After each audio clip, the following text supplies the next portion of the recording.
Tandaan natin, ang impeachment process ay political process, largely a political procedure.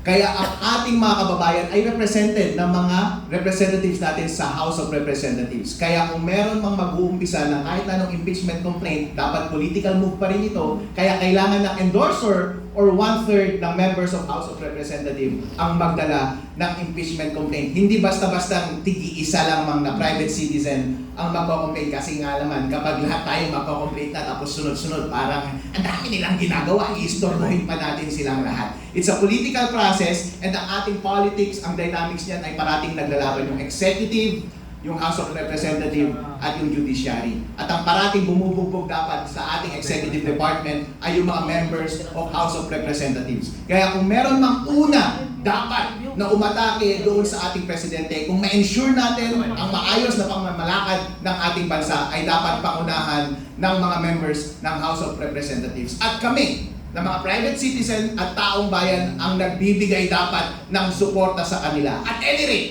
kung ano man ang damdamin ng taong bayan, yun dapat ang dalhin ng bawat miyembro ng House of Representatives. At hindi natin may tatanggi at this point. Sawang-sawa na ang taong bayan, ayaw na namin ng kakorupsyonan at gusto na namin managot si BBM, hindi natin may tatanggihan kasi obvious na obvious. Sila ang may kasalanan. Inamin na rin nila na sila yung grupo na nagnakaw. Nagtuturoan nila. Obvious na sila. Obvious na obvious ba kung sino ang dapat nating panagutin? Ang question na lang ngayon, sino ang paniniwalaan natin? Si Zaldico na kasama nila sa conspiracy or yung kanilang palusot? Kung nasa korte yan, automatic, impeach na kaagad at convicted si BBM eh. Napakadali. Kaya hindi pinapakain. Ano Kaya na? hindi pwede tayo. Penny, kasi napakadali. Alam mo yan, Attorney Yvette, napakadaling mag-convict kapag lahat ay umaamin na. Halimbawa, isang kaso, grupo, sindikato yung gumawa ng kalokohan. Hindi nila itinatanggi yung modus operandi nila. Hindi nila tinatanggi kung sino yung participants. Nagtuturoan na sila kung sino-sino yung dapat managot. Identified na natin lahat ng mga taong yun. Ang issue na lang ngayon ay kung sino yung credibility na paniniwalaan natin. Yung credibilidad ba ni Zaldico o yung credibilidad ni Claire na nagsasalita on behalf of the President? Kapag nasa korte ka, titignan mo lang naman kung ano yung kalidad ng statement ng bawat participant. Ano yung kalidad ng statement ni Zaldico? Pinesenta niya na sa atin ang lahat ng detalye. Yung modus nila na paggamit ng unprogrammed appropriations, ng pagnakaw ng private funds, ng PhilHealth, ng PDIC, yun ang ginamit nila na pagbigay ng 2 billion SOP sa Malacanang every month, sa pag-deliver ng mali-maletang 57 billion doon sa Forbes Park. Everything fits doon sa kwento. Kapani-paniwala, ngayon tignan natin yung burden na i-disprove yung statement ng iyong co-conspirator nasa isang conspirator na. Ano ang sagot mo? Kung ang sagot niya AI, ang dali namang pabulaanan, sino ang paniniwalaan mo? Malamang automatic convicted silang lahat. Oo. Actually, ang isa kong sususugan sana, pero pag nagsalita si Attorney Harold, parang nasasagot na lahat Nababasa niya ba yung mind ng mga moderator? Kasi sasabihin ko sana, in theory, endorsement is supposed to be what? A procedural bridge to allow the institution to act. But in practice, can it become a gatekeeping choke point? Yes! Since it is a political process, ang mga politiko naman, pwede nilang gamitin yun para i-stymie o i-thwart or i-frustrate ang accountability ng ating presidente. Obviously, yun ang ginagawa nila. Pero, tandaan po natin, separation of powers between the executive and House of Representatives. Dapat yung House of Representatives, hindi dapat magpapagamit yan sa presidente. Kung ano man ang agenda ng presidente, hindi dapat yan may ipagkalay yung House of Representatives. Bagkus, dapat sila ang unang mag-question, sila ang unang mag-bring to account ng executive department. Pero ano ang ginawa nila? Kampi-kampi silang lahat. Baka yung sinabing wala akong authority na gawin yan, baka galing pa kay BBM. Yung sinasabing wala silang authority na tumanggap. Hoy! Secretary General at yung Deputy ng Secretary General, violate ninyo yung separation of powers na nakalagay sa ating konstitusyon. Hindi pwede na kumampi kayo doon sa ating Presidente. Dapat i-maintain ninyo yung independence ninyo dahil yan lamang ang tanging guarantee ng ating konstitusyon na ma-ensure na bawat branch ng ating government ay mapanagot sa isa't isa.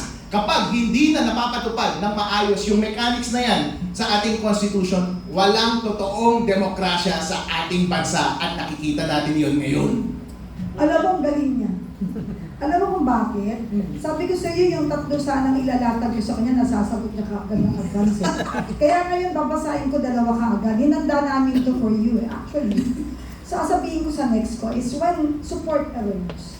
Not because evidence failed, but because the environment changed. Just like what happened last week. What does that tell us about the real body of law or power pressure? Plus, wait lang, alam ko sasagutin mo akong diretso. How do you explain to supporters that this isn't about kulang ang resibo? Bit-bit nyo nga, isang maleta eh. Pero maleta to ng mga reklamo. Ebidensya, hindi ito maleta nung nasa Remoa. Ang tatanungin natin, kulang ang resibo? But about transactional politics, where the system punishes anyone who step forward? Ganun ba ang nangyari last week? Tapos next ko pa, dahil dire-diretso talaga si attorney, if impeachment is the people's mechanism, what's the risk when it can be blocked before it ever enters the system? What happens to check and balances? Yun ang problem. Siguro kapag sinabi natin sa Secretary General na yung laman ng aming mali-maleta ay cash, tatanggapin nila on that day. Sana din na po, attorney. Oo nga po. Kaya mahalaga na merong transparency sa ating government. Kaya nga, buti na lamang complainant ako at nag-live ako on that day at nakita nila yung kanilang kabulastugan. Hindi katulad na nangyayari sa ating mga ibang transaction sa gobyerno na una pa lamang lumalaban ka ay, Sir, bawal mag-video dito. Hindi po ako nag-consent sa video. Buti na lamang ang gagaling ng members ng aming impeachment team. Andun ka agad nagsalita si Atty. Topacio, hindi pwede! Public official ka, performing public duty. Kaya lahat dapat ng ginagawa mo, nakikita ng public at wala kang expectation of privacy dito. Dapat makita ka live. Kapag hindi mo ginagawa ang tungkulin mo, dapat kang managot sa taong bayan. At yun yung nakita ng taong bayan. Na hindi tunutupad ng Secretary General ang kanyang trabaho, ang kanyang deputy, at lahat ng members ng House of Representatives, sila mismo ang kasabwat ng ating Presidente para i-frustrate ang mga democratic processes na nakasaad sa ating konstitusyon. Alam mo, Kaibet ha, susugan to kasi after nun ikaw na eh. Because you are the moderator. Kaso medyo mahina po kasi yung connection ni Sir Rob nasa Malaysia. Kasi gustong pumasok pero hindi kinakaya. If impeachment is the people's mechanism, what's the risk when it can be blocked? Sinabi ko kanina, nasagot mo. Eto ngayon. What message does it send when we talk about accountability, but when accountability is not resolved through open debate, but through intimidation? And why should even non-supporters care? Dun sa mali. Then, so the question isn't why didn't we fight? The question is why does the system make fighting costly for those who want accountability? Because we have a devil for a president! A tyrant! Kapag hindi niya sinasagot or sinusunod ang damdamin ng taong bayan, isa lang ang ibig sabihin niyan. Inuuna niya ang kanyang sarili, pinoprotektahan niya ang kanyang sarili to the detriment of the public. Kanya mismong tinatalikuran ang kanyang obligasyon sa konstitusyon. Kapag hindi niya na pinagbibigyan na umandarang maayos ang mga democratic mechanisms ng ating konstitusyon, panahon na mas lalo siyang matanggal sa kanyang pwesto dahil hindi niya na sinusunod ang mandato ng taong bayan. Ito, mas dangerous ito para sa kanya. Bakit? Kapag sinusunod natin yung intra-constitutional process of impeachment para siya ay managot, at yun pa ay tinatwart niya, ini-stymie niya, pinofrustrate niya, ano na lamang alternative ang iniiwan niya para sa taong bayan? Pinipilit mo ba ang buong Pilipinas na magrevolusyon laban sa iyo? Yun ba ang sinasuggest mo, sir? Huwag niyo kaming i-push! Ang init ng umaga ngayon. Sobrang init. Mataas ang sikat ng araw. Wala, ano, ikagasagan, walang issue dito eh. Bawi yung kakayan mo. Alam mo, it's really worth the wait. Pag kay Attorney Harold, no? Let's talk to the supporters. Yung mga nasaktan po, Attorney, what do you want them to remember right now in one clear message? Mga kababayan, huwag po tayong lumitaw. Dahil nasaktan po ako. Pare-pareho tayo. Hey. Pero gamitin po natin ang sakit na yan para hindi tayo huminto. Huwag po nating bitawan ang ating laban. Dahil pinamumunuan po tayo ng mga demonyo sa ating lipunan. Lalo na't ngayon, kapag mas lalo tayong nagdusa sa kinabukasan, ngayong alam na natin na lahat ng mga kabulastugan at kalokohan sa ating lipunan ay sila ang may gawa, mas lalong mas mabigat ang ating obligasyon na sila ay mapanagot. Dahil kapag tayo po ay huminto, mas lalo pong tumatawa ang demonyo. Kaya mas lalo po tayo dapat sumigaw at mag-participate. Huwag nating silang hintuan. Kaya kayo, Mr. President BBM, you had better think about it. Ang taong bayan, matapang yan. Hindi lang si Atty. Harold Respicio ang matapang. Hindi lang yung Magnificent Seven ang matapang. Hindi lang yung mga endorser namin ang matapang. Lahat ng Pilipino ay matapang. Mukha lang kaming matapang dahil kayo ay mga duwag. Kapag pinagtabi tayo sa isa't isa, sobrang tapang tuloy ng itsura namin dahil kayo ay mga walang itlog. I still have 3 questions para kay Attorney, no? Tsaka sa lahat ng viewers natin. But I will give the floor to our moderator. Alam kong marami pa siyang kinikimkim. Magaling talaga to eh. Nanginginig na sa kimkim yan, kaya let's give her the floor. Kasi ano, no, ang nabanggit kasi ni Attorney Harold about accountability, at yung hindi pagsupir sa sa boses ng mamamayan. And nabanggit din kasi ni Attorney Harold about checks and balances. Yung totoong checks and balances, kaya nga ho nandiyan ang House of Representatives at ang ating Senate para siya ho ang check doon sa mga ikinikilos ng executive. Pero kapag nagsanib-puwersa na po, Attorney Harold, ang executive at ang legislative branch ng ating gobyerno sa usapin na ganitong humihirap ang ating bansa dahil sa korupsyon, ano ho ang iyong saloobin pagdating dito sa issue ng checks and balances na dapat lalo pang ang pinaiigting dahil na nakalagay yan sa ating saligang batas? Mga kababayan, payag ba kayo sa ganitong arrangement? Payag ba kayo na patuloy na nakawin ang ating pera? No. Payag ba kayo na hindi sila mapanagot? Hindi. No. Payag ba kayo na pinaglalaroan tayo? Hindi. Ayun pala eh! Kaya huwag tayong tumigil mga kababayan. Sabi nga nila, sinisisi pa nila tayo kung bakit daw hindi umaandar ang ekonomiya ng Pilipinas dahil daw nagsasampa tayo ng impeachment. Kami ba ang sinisisi ninyo? Hindi ba gawain nyo yan all the while? Kaya walang nag-i-invest sa ating bansa. Naghihirap ang ating mga kababayan. Walang mga investment na pumapasok para magpayaman sa mga bawat Pilipino ay dahil sa mga kalokohan na inyong mga ginagawa, dahil hindi makadiskarte ang mga investments dito sa ating bansa, mga negosyante. Tapos kami pa ang sisisihin ninyo. Hello sir, magpakatotoo kayo, mga ipokrito kayong lahat. Panginoon na nga gumawa ng paraan, hindi ba? In-expose yun sa flood control. And then after that, ano nangyari? Ayaw na magpautang na South Korea. Correct? Ang punto ko, hindi kayo.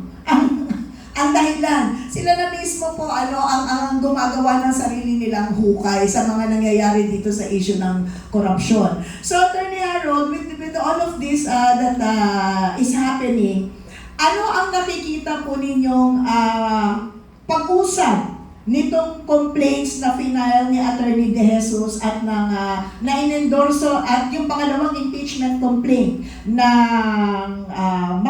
inendorso ng Makabayan Black? What happens now to these 2 complaints procedurally? I assure you folks, they will be dismissed. They will be dismissed dahil napakahina ng mga complaint.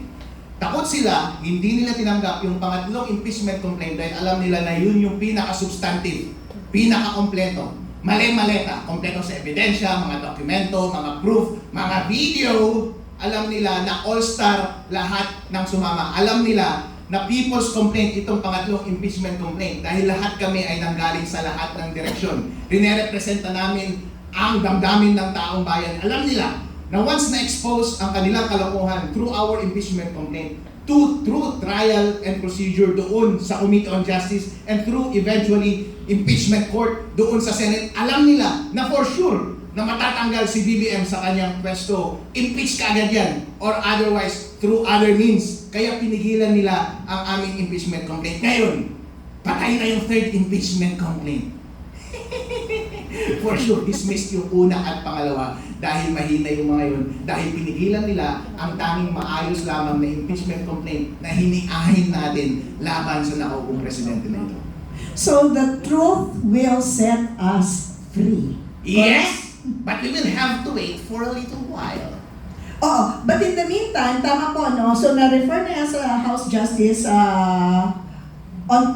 House Justice Committee. Tama po ba? And then from there, they will now determine kung sufficient in form and substance. It will now be brought to, paano na po ba ang susunod after that? Gagawa sila ng report by majority and then ipepresenta nila yon sa plenary. Plenary. Kung saan- Ano ho ba ang ibig sabihin ng plenary sa ating mga nakikinig? Ibig sabihin lahat na ng miyembro ng House of Representatives ay magpa-participate. At hihingi sila ng 1/3 na boto mula sa House of Representatives para iakyat sa impeachment court sa Senate yung impeachment trial. Pero bago pa ba dumating iyan, Attorney Yvette, pwede kaagad nilang i-dismiss kaagad sa loob mismo ng Committee on Justice. Dahil by vote of majority, pwede nila nasabihin na dismiss na yung case, therefore hindi na nila isasalang sa plenary yung question of whether or not ipoproceed sa trial yung impeachment complaints. And in the meantime, pasok na rin yung 1-year ban. Pasok na rin yung 1-year ban. Okay. So what do you mean, attorney? Ramdam namin sa sinasabi mo at paglalatag, parang ang damarin, I think the blogger also feels what I feel. Is it planted? Hindi lang siya planted, it thrived and flourished. May fertilizer pa. At ang daming mga gardener na nakikialam, tinubigan pa ang baho-baho. Kalata. Okay, mga kababayan, ano? Natinig po ninyo, mama, yung punto na yun ng proseso. Okay? Ano? Pagkatapos daw po, no, dun sa House Justice Committee, sila ang magde-determine kung sufficient ba, kung karapat-dapat ba na idalhin sa plenaryo sa lahat ng mga congressman itong reklamong ito. Subalit, kung dun pa lang sa committee na yon ay madidismiss na po ang kaso, papasok na po yung 1-year ban rule. Ibig sabihin, mag-aantay na naman tayo ng 1 taon pa bago makapaghain. Kaya, dalawa po ang aantabayanan natin, Attorney Harold. No? Number 1, tama po ba ang desisyon, ang committee report ng House Justice Committee at pagdating sa plenaryo, ano ang magiging botohan. Pero ang alam ko rin po, dapat lahat ng mga congressman ay mabigyan ng kopya nitong reklamo kasama ang ebidensya. Tama po ba? Tama po, sa loob ng committee magkakaroon ng hearing dyan at kailangan din mag-submit ng kanyang sagot si Presidente BBM at titignan nila yung form and substance kung sapat iyon para ipresenta sa plenaryo. Kapag ang majority ng Committee on Justice ay nag-decide na i-dismiss yung dalawa, either on form or on substance, dead balls na ang ating impeachment laban kay BBM. Sayang! Tawak na ang bola. Pero pwede rin nilang pagsamahin yung dalawang complaint, yung final ni Attorney De Jesus at yung final nung pangalawang grupo. It looks like pagsasamahin nilang dalawa iyon dahil dalawang complaint ang refer nila sa Committee on Justice. And this is allowed. Yes, this is allowed. Alright. Okay? Kanina na, nabanggit na ba natin yung tungkol mo sa system na yung mga tao parang pagod na? Pagod na yung mga tao eh. Attorney, what's the strongest counter-organized vigilance? Tracking process, demanding transparency, and keeping the moral high ground? Attorney? Just do the right thing, folks! Dahil tayong mga Pilipino, binigyan po tayong magkaroon ng boses dito sa ating democratic politics dito sa Pilipinas. May kakayahan tayong magsalita. Once nagsimula tayong tumahimik, patuloy pa rin silang magnanakaw ng pera ng taong bayan. Yun na nga ang ginagawa nila ngayon. Patuloy na pagnanakaw, ngayong nadiscover na sila, patuloy na pagtatakip. At ang tanging paraan lamang para sila ay mapahinto ay para tayo ay magsalita at ma-avail natin ang lahat ng accountability procedures sa ating Constitution. At yun din mismo ang ginagawa nila para hindi magpatuloy ang ating mga advocacies. Pinapatahimik nila tayo. Pero wag po kayong pumayag dahil yan lamang ang tanging bagay na natitira sa atin at ang ating buhay. Once huminto po tayo, wala na pong laban. Kaya ngayon po, hanggang ngayon, hindi ako tumitigil. Hanggat hindi mapanagot si BBM, huwag kang mag-alala hanggang 2028, mag-aaway tayong dalawa. Alam mo, dapat last question na tayo, pero alam ko marami ka pa dyan nakatago, no?